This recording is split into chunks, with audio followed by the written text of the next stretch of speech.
नमस्कार। सनातन विचार श्रृंखला में आपका स्वागत है।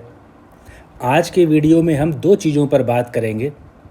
पहली चीज़ कि मन होता क्या है, और विश्वास कीजिए कि आप लोग जितने भी लोग वीडियो देख रहे हैं उनमें से बहुत कम लोगों को पता होगा कि मन क्या होता है। इसका अंग्रेजी अनुवाद माइंड न होकर के साइक है। क्यों है? यह हम पतंजलि योग सूत्र के अध्याय प्रथम के सूत्र 1.2 यानी पतंजलि योग सूत्र का जो प्रथम अध्याय है उसका दूसरा ही जो सूत्र है उसके आधार पर इसको सिद्ध करने जा रहे हैं कि मन माइंड न होकर के साइक होता है और उसको किस प्रकार से नियंत्रित किया जा सकता है। ये दो चीज़ें आपको इस वीडियो में आज पता चलेंगी। ये गहरा विषय है, ज्ञान का विषय है और सनातन शास्त्र पर लिया हुआ विषय है। कृपया आप इसको ध्यान से सुनिएगा, आपको इसका लाभ अवश्य होगा। वीडियो छोटा है, आप ऐसा सुनिए कि हम सभी जानते हैं और मानते हैं कि स्पष्ट सोच के बिना किसी भी दिशा में किया गया कोई भी कार्य सफल नहीं हो सकता। यहाँ प्रश्न यह उठता है कि योग को मन के नियंत्रण के साथ जोड़कर क्यों समझा जाता है। हमेशा ही पढ़ा जाता है, कहा भी जाता है और सुना भी जाता है कि मन को नियंत्रित करना ही योग है। ये बिल्कुल सही बात है। इसलिए ऐसा पाया जाता है कि योग करने के नाम पर लोग अपने मन को काबू करने का प्रयास करते हैं और उन्हें इस कार्य में बहुत मुश्किल भी आती है। भले ही असंभव ना होता हो, लेकिन मन को काबू करना कहने भर से बहुत ज़्यादा कठिन होता है। उसके कारण केवल इतने ही होते हैं कि मन का सही अर्थ नहीं मालूम होता। दूसरा चीज़, मन किस प्रकार से प्रसन्न हो सकता है जो एक जगह चुपचाप बैठ जाए, ये भी नहीं मालूम होता। जब हम किसी वस्तु को पहचानते ही नहीं, उसकी टेक्नोलॉजी, उसका कंस्ट्रक्शन स्ट्रक्चर ही नहीं जानते, तो हम उस पर नियंत्रण कैसे करेंगे।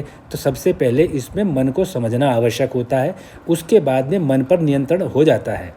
ऐसा क्यों कहा जाता है कि ध्यान करने वाले लोग जो हैं उनको मन पर काबू करना आसान नहीं होता। उसका कारण तो यही है कि मन को जो है वह ध्यान करने वाला अपने से अलग करके सोचता है।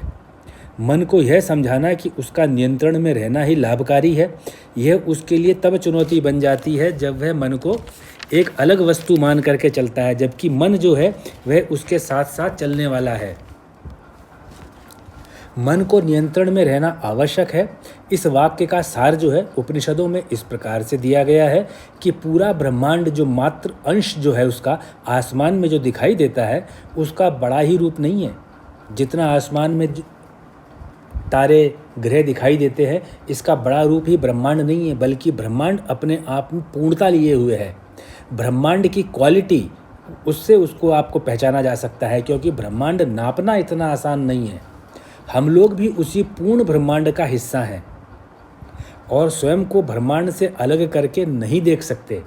फिर भी हम संसार को हमसे बाहर देखकर समझते हैं। आप उपनिषदों के सार की गहराई को समझिए। हम संसार को हमसे बाहर देखकर समझते हैं, जबकि संसार वास्तव में हमसे बाहर है ही नहीं। इसलिए ब्रह्मांड कोई बाहरी वस्तु नहीं है, जबकि हम अपने सभी विचारों में ब्रह्मांड को बाहरी वस्तु मानने और विचार करने के संघर्ष में लगे ही रहते हैं। हमारे अंदर का यह विवाद, यह दृढ़ विचार कि हम ब्रह्मांड से बाहर हैं, यह आत्मपुष्टि कि मैं बड़ा हूँ, सामने वाला छोटा है, मैं महान हूँ, सामने वाला उतना महान नहीं है, जो हमेशा मजबूती से एक ही विश्वास को गहराई से बिठाने का प्रयास करता रहता है कि संसार या दुनिया बाहर है। यही हमारा मन कहलाती है। जो ये विचारधारा है, विवाद जो हमारे मस्तिष्क में चलता है कि हम ब्रह्मांड हमसे बाहर है, जो दिख रहा है वो ब्रह्मांड है, ये हमारा दृढ़ विश्वास, ये हमारी आत्मपुष्टि जो हमको दुनिया से बाहर करती है, यही हमारा मन है। मन कोई पदार्थ नहीं है, यह कोई कण भी नहीं है। इसलिए मनुष्य के मन को समझ पाना एक कठिन परीक्षा है। यह इतना कठिन केवल इसलिए बन जाता है क्योंकि हमारी समझ की सभी प्रतिक्रियाएं स्वयं हमारी समझ से बाहर की वस्तुओं से जुड़ी होती हैं। जब भी हम अपनी समझ का प्रयोग करते हैं तो यह समझ से बाहर किसी चीज़ से संबंध में होता है। सही बात तो केवल इतनी सी है कि हम समझ को ही समझने की कोशिश नहीं करते। इस प्रकार मन को मन के द्वारा नहीं जाना जा सकता, क्योंकि मन केवल उसी को जानता है जो मन के बाहर है। यह उपनिषद बोलता है। ये देखिए आप कितना ऊंचा दर्शन है।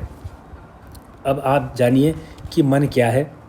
मन शब्द विशेष रूप से पश्चिम के मनोविज्ञान में अंदर जो हमारे अंदर है उसके मानस के सामान्य संचालन को इंगित करने के लिए प्रयोग में लिया जाता है, जिसमें समझ है, इच्छा है और भावना शामिल है। हमें आवश्यक रूप से समझना होगा कि पश्चिम मनोविज्ञान में मन एक बहुत ही ज़्यादा सामान्य वस्तु मानी गई है, लेकिन प्राचीन भारतीय योग सिद्धांत विशेषकर पातंजलि योग सूत्र जो है उसमें इसकी विस्तृत व्याख्या की गई है। यहाँ एक बात गौर करने की है कि योग साहित्यों में जो चित्त कहा गया है उसका अंग्रेजी अनुवाद माइंड सही नहीं है। जब पातंजलि सूत्र का अध्ययन किया जाता है तो पता चलता है कि चित्त का सही अंग्रेजी अनुवाद माइंड ना होकर साइक होना चाहिए, PSYCHE, क्योंकि साइक जो है वह माइंड की तुलना में एक बड़ी समग्र संरचना को परिभाषित करता है। इतना तो आप जानते हैं कि मन वह है जो अनिश्चित ढंग से सोचता है और बुद्धि वह है जो निश्चित ढंग से सोचती है। अहंकार वो है जो स्वयं के मस्तिष्क पर जोर देता है, जो स्वयं के मस्तिष्क पर व्यक्तित्व को समझने के लिए जोर देता है, वह अहंकार है। जबकि साइक जो है PSYCHE जो कि चित्त है, उसका कार्य है स्मृति।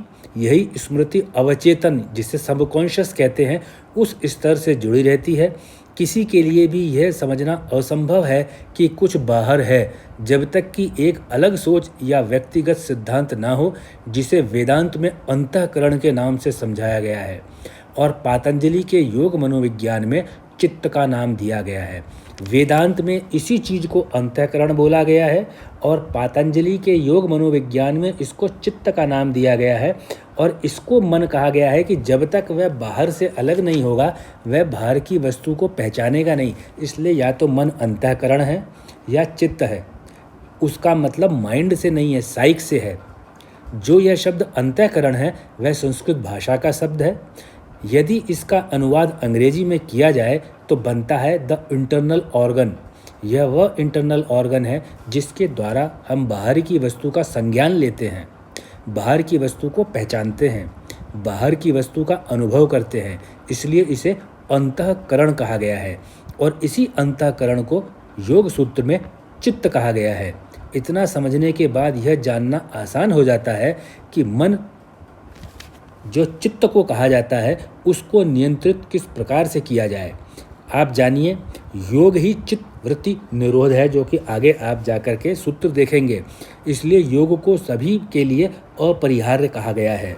यह मन ही है, यह चित्त ही है, यह अंतःकरण ही है, यह हमारे शरीर का एक आंतरिक अंग ही है जो हमें झूठा विश्वास दिलाता है कि हम एक अलग मनुष्य हैं, हमारी एक अपनी भौतिक स्वतंत्रता है और इस ब्रह्मांड की इतनी बड़ी और महान सृष्टि में एक स्थान रखती है। इसी गलत आभास, अज्ञानता और झूठे विश्वास पर नियंत्रण पाना ही मन या चित्त या अंतःकरण पर विजय पाना आवश्यक बन जाता है। अगर कोई यह जानता है और इतना समझता है कि पूरे ब्रह्मांड में वह कहाँ खड़ा है, उसकी स्थिति क्या है, तो उसको इतना मालूम करना चाहिए कि वह क्या करे कि ब्रह्मांड में वह अपनी स्थिति को सही कर सके। भरसक प्रयास के बाद जो ज्ञान उस व्यक्ति को अपनी स्थिति के बारे में होगा वह होगा जो वह हमेशा अकेले का अस्तित्व समझता है। वह बहुत ज़्यादा सीमित है और वास्तव में उसका अस्तित्व तो अनंत है। इसी को योग कहा गया है। इसी योग के माध्यम से जब मन, चित्त, अंतःकरण पूरे ब्रह्मांड में ही निहित पाएगा, तभी मन, चित्त या अंतःकरण की चंचलता समाप्त होगी। यानी कि जब वह पूरे ब्रह्मांड को अपने में निहित कर लेगा तभी उसकी चंचलता समाप्त होगी। जब मन, चित्त या अंतःकरण का अस्तित्व पूरे ब्रह्मांड के साथ एक लय हो जाएगा तो ही वह अस्तित्व अनंत अस्तित्व बनेगा। ऐसा हो जाने से जो अलग अलग विचारों की पीड़ा हमेशा दुख का कारण बनती है, उन विचारों का जन्म लेना ही बंद हो जाएगा। हमारा मन या चित्त या अंतःकरण हमें प्रसन्नता ही देना चाहता है और प्रसन्नता और खुशी खोजने के लिए वह यहाँ वहाँ दौड़ता रहता है, किंतु परिणाम में स्थायी सुख नहीं मिलता, क्योंकि मन को गंतव्य का रास्ता ही नहीं पता। उसे जाना कहाँ है मन को यह नहीं पता, उसे केवल विचरण करना आता है। उसमें आसक्ति की महान शक्ति होती है, इसलिए मन या चित्त या अंतःकरण अनेक वस्तुओं या अनेक विचारों में आसक्त होता ही रहता है। मन या चित्त तो अपना प्रयास कर ही रहा है, केवल कहाँ का विचार करना है और किसका विचार करना है और क्यों विचार करना है, इस ज्ञान की दिशा न मिलने से चित्त उसका भटकाव बना रहता है। मानव मन का यही कार्य है कि वह प्रसन्नता और प्रसन्नता ही प्राप्त करना चाहता है। चाहता भी ऐसी प्रसन्नता है जो अनंत हो, जिसकी कोई सीमा ना हो, और उसका एक ही तरीका है कि मनुष्य स्वयं को अनंत ब्रह्मांड का एक हिस्सा माने, न कि स्वयं को एकाकी माने, यह पृथक अस्तित्व वाला माने। यदि यही विश्वास पतंजलि योग सूत्र के मूल से समझा जाए, तब आप क्या देखेंगे कि अध्याय प्रथम, जिसे समाधि पद कहा गया है, उसका सूत्र 1.2 ये कहते हैं योगश्चित्त वृत्ति निरोध, यानी कि चित्त अर्थात अंतःकरण की वृत्तियों का निरोध रुक जाना ही योग है, यानी चित्त या अंतःकरण। तो अब आपने देखा कि एक तो जो मन है उसको सही समझना आवश्यक है। जब आप मन को सही समझते हैं, जो आपने वीडियो देखा, जो तीसरी स्लाइड देखी है, बहुत इंपॉर्टेंट है, आपका मन करे तो आप इसको बार बार सुनिएगा। इसके बाद में आपको समझ में आएगा कि मन पूरे के पूरे ब्रह्मांड में समाहित होना चाहता है और हम कोई अकेले नहीं हैं, ब्रह्मांड का हिस्सा हैं। और जो हमारा चित्त, जो हमारा अंतःकरण है, वो पूरे ब्रह्मांड को अपना स्वरूप देखता है, तो वह अनंत है। इसीलिए मन अनंतता को प्राप्त करने के लिए हमेशा दौड़ता रहता है, काबू में नहीं आता। जिस रोज़ हमारा यह अभ्यास हो गया कि हम पूरे ब्रह्मांड को एक माने और उसी का हम हिस्सा हैं, ब्रह्मांड ही हैं हम, और सभी लोग ब्रह्मांड हैं, कोई इससे अलग नहीं है, सभी समान हैं, उसके बाद में जो है मन को समझाना बहुत आसान होगा। इसी को योग कहा गया है कि चित्त या अंतःकरण का जो वृत्तियों का जो रुक जाना ही योग है। इस प्रकार से पतंजलि योग सूत्र में समाधि पद जो प्रथम अध्याय है, उसके अंदर मन को समझाया गया है, जो अंग्रेजी शब्द साइक से पूरा सही बैठता है। तो आज से आप माइंड मन की जगह यूज़ करना, जो है माइंड शब्द मन नहीं है। माइंड का एक मतलब अंग्रेजी में बुरा मानना भी हो जाता है, जबकि साइक का मतलब गहरे अंतःकरण से है। और दूसरा चीज़, मन का विचरण तभी रुकेगा जब उसको पता चल जाएगा कि मैं जिस शरीर में हूँ वह शरीर पूरे ब्रह्मांड को ही अपना मान रहा है, मुझे पूरे ब्रह्मांड का सुख मिल रहा है। अपने आप आपका मन जिस अनंत को चाहता है वह अनंत उसको मिल जाएगा। अब आप देखिए कितना उच्च दर्शन उपनिषदों में है, वेदांत में है और पतंजलि योग सूत्र में है। इतना उच्च दर्शन विश्व में किसी अन्य ग्रंथ में नहीं मिलेगा। ये मान्यता है कि अगर वास्तविक ज्ञान प्राप्त करना है तो पुरातन भारतीय शास्त्रों की तरफ आइए। ये केवल मैं नहीं कह रहा, केवल भारतीय नहीं कह रहे, जितने बड़े बड़े साहित्यकार विद्वान विदेशों में भी हुए हैं, उनको इससे बड़ा स्रोत विद्वता का कहीं नहीं मिल रहा है। गर्व कीजिए कि हम सनातन संस्कृति को मानने वाले हैं। आपने जो अपना बहुमूल्य समय का इतना बड़ा अंश इस वीडियो को देखने में दिया, जो आप हमेशा मेरा वीडियो देखते हैं, अपना कीमती समय देते हैं, उसका मैं बहुत बहुत आभारी हूँ। आप कृपया इन चीज़ों को अपने मित्रों से शेयर कीजिए, बातें कीजिए इनके ऊपर, अपने घर परिवार के अंदर इन पे बातें कीजिए। इसका क्रेडिट मेरे को नहीं, इसका क्रेडिट तो हमारे उन पूर्वजों को जाता है जिन्होंने सदियों लगा करके इस दर्शन को, इस ज्ञान को जन्म दिया है। मैं आज का आपका समय देने के ऊपर आपको बहुत बहुत धन्यवाद देता हूँ।